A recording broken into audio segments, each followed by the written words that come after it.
Hello viewers, welcome to my channel Learn Electrical Engineering 121 Pod.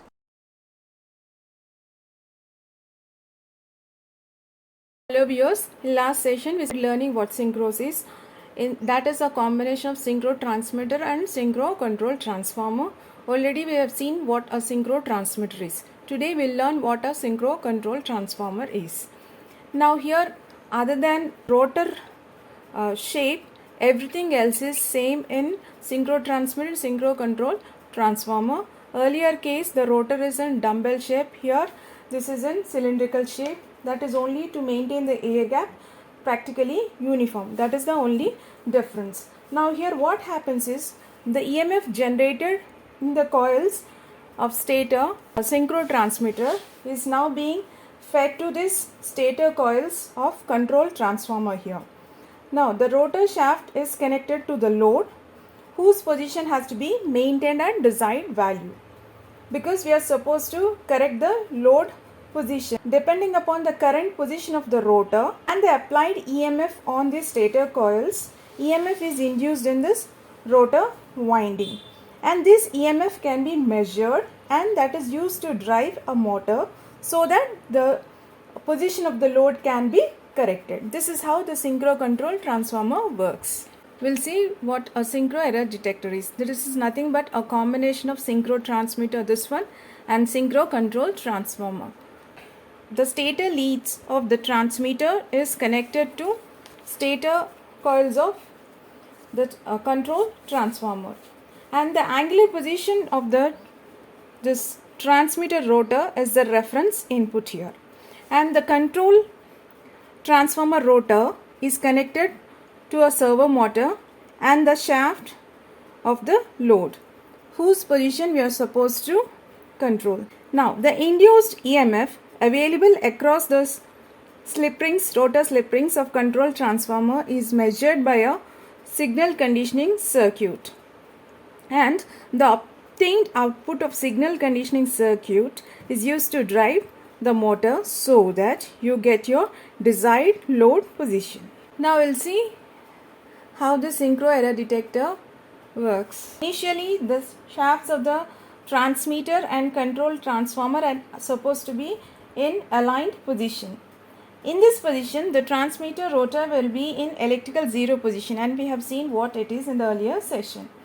And the control transformer rotor will be in null position, and the angular separation of both the rotor axis is 90 degrees, and the null position of control transformer in a servo system is that position of its rotor for which the output voltage on the rotor winding is 0 with respect to transmitter rotor in its electrical zero position. Here what happens is, when the transmitter rotor is excited, here input is given, the rotor flux is being set up and EMF is being induced in the stator coils in synchro transmitter. Now that EMF being induced is now being fed to stator coils of control transformer. The currents in this stator coils set up flux in control transformer. The flux patterns produced in two synchros will be in say if all the losses are being neglected here. When the rotor of the transmitter rotates through an angle theta from its electrical zero position, the rotor of the control transformer will rotate in the same direction through an angle alpha from its null position, and the net angular separation of the two rotors is equal to 90 minus theta plus alpha. The voltage induced in the control transformer rotor here is proportional to cos of this angle, and here the error voltage is amplified and used to drive a servo motor.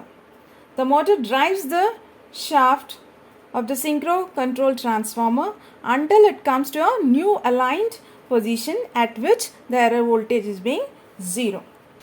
Voltage across slip rings of control transformer. that is nothing but EM equal to K into ER into cos of 90 minus theta plus alpha sine omega t. K ER, take it as a K dash R cos of 90 minus this theta minus alpha sine omega t, that would be K dash ER sine theta minus alpha sine omega t. The K dash is nothing but proportionality constant here. Now for example, we'll take it phi of t would be equal to theta minus alpha, become K dash into ER phi of t sine omega t. Now here we can see that the output voltage of synchro error detector is a modulated signal with a carrier frequency omega, now which is same as the supplied frequency of transmitter rotor, and the magnitude of the modulated carrier wave is proportional to phi of t, and phase reversals of the modulated wave depends on sine of phi of t here. Signal conditioning circuit here demodulates the voltage available across the slip rings and develops a demodulated and amplified error voltage to drive the motor and correct the load position. Demodulated error voltage E is nothing but Ks into phi of t, where Ks is nothing but sensitivity of synchro error detector in volts per degree. Now here, on taking Laplace, we get E of s equal to Ks into phi of s.